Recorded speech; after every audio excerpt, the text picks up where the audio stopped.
तेबे चलो पिला माने आज आम षष्ठ श्रेणी विज्ञान बहीर द्वितीय अध्याय खाद्यर श्रेणी विभाग तार प्रश्न उत्तर करवा।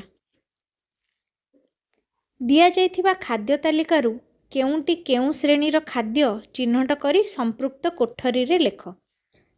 तेबे एठारे जो बॉक्स देइची ए बॉक्स रे जो ना गुड़िक देइची से गुड़िक केउं केउं कोठरी रे आमे लेखिबा। ताले देखो पिला माने बरकोली। अच्छा बरकोलीटा केउं कोठरी रे हेबो ना बरकोली विटामिन रे हेबो। घिओ घिओ आमे जानिछे घिओटा तेल जातीय जिनस तेणु सेटा स्नेहसार हेबो। तापर आसला चूना माछ खनिज लवण। अँला अँला विटामिन रे हेबो। कांकड़ कांकड़ देख पिला माने कांकड़ केउंठारे हेबो कांकड़ मध्ये विटामिन रे हेबो। सुखुआ सुखुआ खनिज लवण।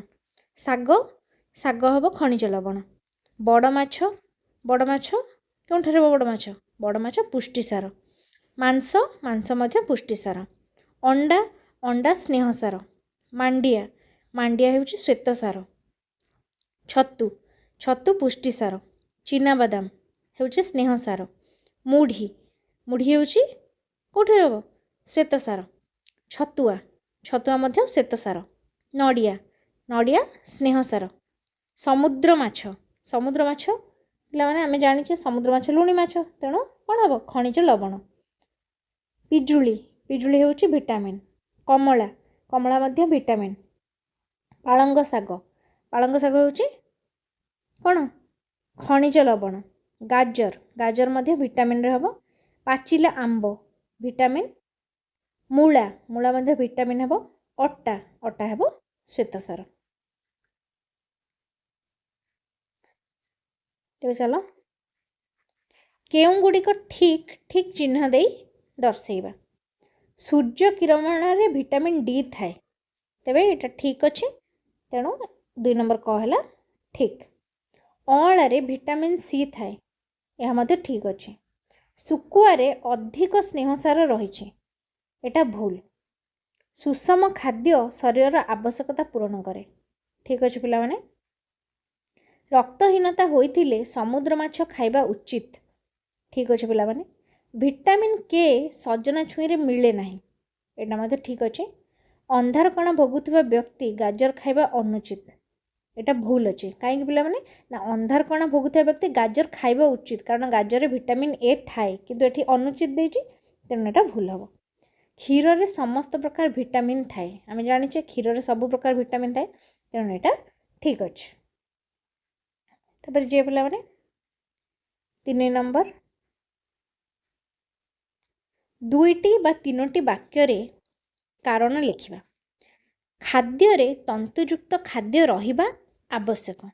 अच्छा तबे पिला माने खाद्य रे तंतुयुक्त खाद्य रहिबा काहेकि आवश्यक ना खाद्य नली रु मल बाहर करिबारे तंतु जातीय खाद्य सहाय्य करे। खाद्य रे तंतुयुक्त खाद्य जदि न रहिबो तबे झाड़ा परिष्कार हुए नाही।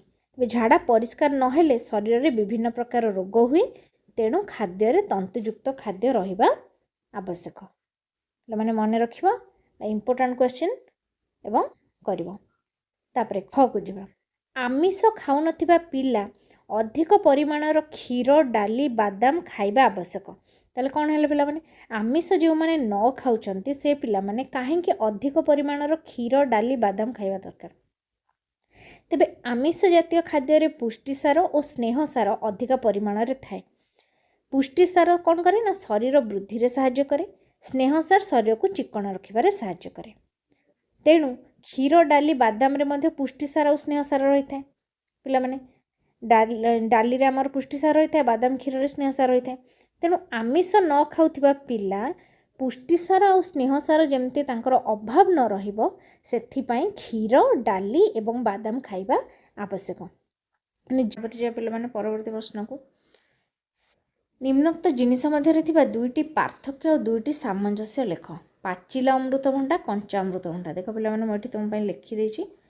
पाचिला अमृतभंडा और कंचा अमृतभंडार पार्थक्य प्रथमे मु पार्थक्य लिखिछि। पाचिला अमृतभंडा और कंचा अमृतभंडार पार्थक्य कौन एहार चोपार रंग होछि हळदिया कार पाचिला अमृतभंडार चोपार रंग होछि हळदिया ଏବଂ କଞ୍ଚା ଅମୃତଭଣ୍ଡାର ଚୋପା ରଙ୍ଗ ହେଉଛି ସବୁଜ। ଏଇଟା ହେଲା ପ୍ରଥମ ପାର୍ଥକ୍ୟ। ଦ୍ୱିତୀୟ ପାର୍ଥକ୍ୟ, ଏହାର ମଞ୍ଜିର ରଙ୍ଗ କଳା। ପାଚିଲା ଅମୃତଭଣ୍ଡାର ମଞ୍ଜିର ରଙ୍ଗ କ'ଣ? କଳା। କଞ୍ଚା ଅମୃତଭଣ୍ଡାର ମଞ୍ଜିର ରଙ୍ଗ ହେଉଛି ଧଳା। ଏଇଟା ହେଉଛି ଦ୍ୱିତୀୟ ପାର୍ଥକ୍ୟ। ତାପରେ ଦେଖିବା ସାମଞ୍ଜସ୍ୟ। ସାମଞ୍ଜସ୍ୟ ମାନେ କ'ଣ ନା ଏକା ଭଳିଆ କ'ଣ? ଦୁଇଟା ପାଚିଲା ଅମୃତଭଣ୍ଡା କଞ୍ଚା ଅମୃତଭଣ୍ଡା ଭିତରେ ଏକା ଜିନିଷ କ'ଣ? ଏକା ଜିନିଷ କ'ଣ? ପ୍ରଥମରେ ହେଲା ଏହାକୁ ଆମେ ଖାଦ୍ୟ ରୂପେ ବ୍ୟବହାର କରୁ। ପାଚିଲା ଅମୃତଭଣ୍ଡାକୁ ଆମେ ଖାଦ୍ୟ ରୂପେ ବ୍ୟବହାର କରୁ ଏବଂ କଞ୍ଚା ଅମୃତଭଣ୍ଡାକୁ ମଧ୍ୟ ଆମେ ଖାଦ୍ୟ ରୂପେ ବ୍ୟବହାର କରୁ। ପାଚିଲା ଅମୃତଭଣ୍ଡା ମଧ୍ୟ ଉଦ୍ଭିଦରୁ ମିଳେ ଏବଂ କଞ୍ଚା ଅମୃତଭଣ୍ଡା ମଧ୍ୟ ଉଦ୍ଭିଦରୁ ମିଳିଥାଏ। ତାପରେ ଦେଖିବା 5 ନମ୍ବର, କ ସ୍ତମ୍ଭରେ ଥିବା ପ୍ରତ୍ୟେକ ଖାଦ୍ୟକୁ ଖ ସ୍ତମ୍ଭରେ ଦିଆଯାଇଥିବା ସମ୍ପର୍କିତ ଉଦ୍ଭିଦ ଓ ପ୍ରାଣୀ ସହିତ ସଂଯୋଗ କରିବା। ତେବେ ଦେଖ ପିଲାମାନେ କ'ଣ କ'ଣ ଦେଇଛି? ଆଚ୍ଛା, ଘିଅ ଦେଇଛି। ଘିଅଟା ହେଲା କ'ଣ? ଘିଅ କେଉଁଠୁ ମିଳେ? ଗାଈ ଠାରୁ ମିଳେ। ତେଣୁ ଘିଅ ହେଲା ଗାଈ। ଆମେ ଘିଅ ଗାଈ କରିପାରିବା। ତାପରେ ମହୁ ଏ ଭିତରୁ ଦେଖିଲେ କ'ଣ ହେବ ପିଲାମାନେ? ବିରି ଗଛ, ଗହମ ଗଛ, ଆଖୁ ଗଛ, ତାଳ ଗଛ, ସୋରିଷ ଗଛ ଦେଇଛି ଏମିତି ସବୁ। ମହୁଟା ହେଲା କ'ଣ? ଫୁଲ ଗଛରୁ ମିଳେ। ତେଣୁ ମହୁଟା ହେଲା ଫୁଲ ଗଛ। ଆଚାର ପାଇଁ ଆମେ କ'ଣ କ'ଣ ବ୍ୟବହାର କରୁ? ସୋରିଷ ମଧ୍ୟ ଆଚାରରେ ବ୍ୟବହାର କରୁ ଏବଂ ମେଥି ମଧ୍ୟ ଆଚାର ବ୍ୟବହାର କରୁ। ତାହେଲେ ସୋରିଷ ଗଛ ଆଉ ମେଥି ଗଛ ଦୁଇଟି ଯାକ ହେବ। ବଡ଼ି, ବିରି ଗଛ। ରାବିଡ଼ି କେଉଁଥିରୁ ତିଆରି ହୁଏ? କ୍ଷୀରରୁ ହୁଏ। ତେଣୁ ଗାଈ ଠାରୁ ମିଳିଥାଏ। ହାଲୁଆ ବନେଇବା ପାଇଁ କ'ଣ କ'ଣ ଦରକାର? ନା ଗହମ ଗଛ। ଆମର ସୁଜିରୁ ହାଲୁଆ ହୁଏ, ତ ଗହମରୁ ସୁଜି ହୁଏ। ତେଣୁ ହାଲୁଆ ପାଇଁ ସୁଜି ଦରକାର ଏବଂ ସୁଜି କେଉଁଠୁ ଆସେ? ଗହମ ଗଛରୁ ଆସେ। ତେଣୁ ହାଲୁଆଟା ହେବ ଗହମ ଗଛ। ପକୁଡ଼ି ଆମର କେଉଁଥିରୁ ତିଆରି ହୁଏ? ବୁଟ ଡାଲିରୁ ତିଆରି ହୁଏ। ତେଣୁ ଏଇଟା ବୁଟ ଗଛ ହେବ। ତାପରେ ଆସିଲା ବିରିୟାନୀ। ଆଚ୍ଛା, ବିରିୟାନୀ ପାଇଁ କ'ଣ କ'ଣ ଦରକାର? ଆମର ଚିକେନ୍ ବିରିୟାନୀ ବି ଖାଉଛ, କୁକୁଡ଼ା ଦରକାର ଏବଂ ମଟନ୍ ବିରିୟାନୀ ବି ଖାଉଛ। ତେଣୁ ଛେଳି ମଧ୍ୟ ଦରକାର। ହେଲେ କୁକୁଡ଼ା ଛେଳି ହେଲା ବିରିୟାନୀ। ତ ପିଲାମାନେ 6 ନମ୍ବରକୁ ଯିବା। କ'ଣ ଦେଇଛି? ପାଳଙ୍ଗ ଶାଗ ଯେଉଁ ଖାଦ୍ୟ ତିଆରି ପାଇଁ ଉପାଦାନ ରୂପେ ବ୍ୟବହାର କରାଯାଏ। ଆଚ୍ଛା, କେଉଁ ଖାଦ୍ୟ ଆମେ ତିଆରି କରିବା ପାଇଁ ପାଳଙ୍ଗ ଶାଗ ଦରକାର କରନ୍ତି? ତାହେଲେ ଦେଖ ପିଲାମାନେ, ପାଳଙ୍ଗ ଶାଗ ଆମେ କ'ଣ କରେ? ପାଳଙ୍ଗ ତରକାରୀ ପାଇଁ ପାଳଙ୍ଗ ଶାଗ ଦରକାର। ପାଳଙ୍ଗ ପକୁଡ଼ି ଜଣେ ବନାନ୍ତି, ସେଥିପାଇଁ ମଧ୍ୟ ପାଳଙ୍ଗ ଶାଗ ଦରକାର। ପାଳଙ୍ଗ ପରଟା ବି ବନାନ୍ତି, ସେଥିପାଇଁ ମଧ୍ୟ ପାଳଙ୍ଗ ଶାଗ ଦରକାର। ପାଳଙ୍ଗ ପନିର ପାଲକ ପନିର ଯେଉଁଟାକୁ କୁହନ୍ତି, ସେଥିପାଇଁ ମଧ୍ୟ ପାଳଙ୍ଗ ଶାଗ ଦରକାର। ଅଣ୍ଡା ଯେଉଁ ଖାଦ୍ୟ ତିଆରି ପାଇଁ ଉପାଦାନ ରୂପେ ବ୍ୟବହାର କରାଯାଏ ସେଗୁଡ଼ିକର ନାମ ଲେଖା। ତାହେଲେ ପିଲାମାନେ ଅଣ୍ଡା ଆମେ ଅଣ୍ଡା ତରକାରୀ କରୁଛେ, ଅଣ୍ଡା ଭୁଜିଆ କରୁଛେ, କେକ୍ ତିଆରିରେ ମଧ୍ୟ ଅଣ୍ଡା ଦରକାର ହେଉଛି, ଅଣ୍ଡା ଚପ୍ ମଧ୍ୟ କରୁଛେ। 7 ନମ୍ବରକୁ ଯିବା। ତୁମ ଅଞ୍ଚଳରୁ ଯଦି ଆଜି ସବୁ ପୋକ ମାଛି ଲୋପ ପାଇଯିବେ, ତେବେ ଯେଉଁ ଜୀବମାନଙ୍କର ଖାଦ୍ୟ ସଂଗ୍ରହରେ ଅସୁବିଧା ହେବ ତନ୍ମଧ୍ୟରୁ 5ଟିର ନାମ ଲେଖ ଦେଇ। ତାହେଲେ ଯଦି ସବୁ ପୋକ ମାଛି ଲୋପ ପାଇଯିବେ, ତାହେଲେ ପୋକ ମାଛି ଯେଉଁମାନେ ଖାଆନ୍ତି ସେମାନଙ୍କର ବହୁତ ଅସୁବିଧା ହେବ। ତ 5ଟିର ନାଁ ଲେଖିବା ଆମେ। କ'ଣ ହେବ? ଝିଟିପିଟି ହେବ, ବେଙ୍ଗ, ଏଣ୍ଡୁଅ, ପକ୍ଷୀ, ଛୋଟ ଛୋଟ ପକ୍ଷୀ ଯେଉଁ ସବୁ ଥାଆନ୍ତି, ସାପ ଇତ୍ୟାଦି ହେବ। ଏଇମାନଙ୍କର ଅସୁବିଧା ହେବ। ତେବେ ପିଲାମାନେ ତୁମର ଅଭ୍ୟାସ କାର୍ଯ୍ୟ ଶେଷ ହେଲା। ଆଶା କରୁଛି ତୁମମାନଙ୍କୁ ଭଲ ଲାଗିଥିବ। ଧନ୍ୟବାଦ।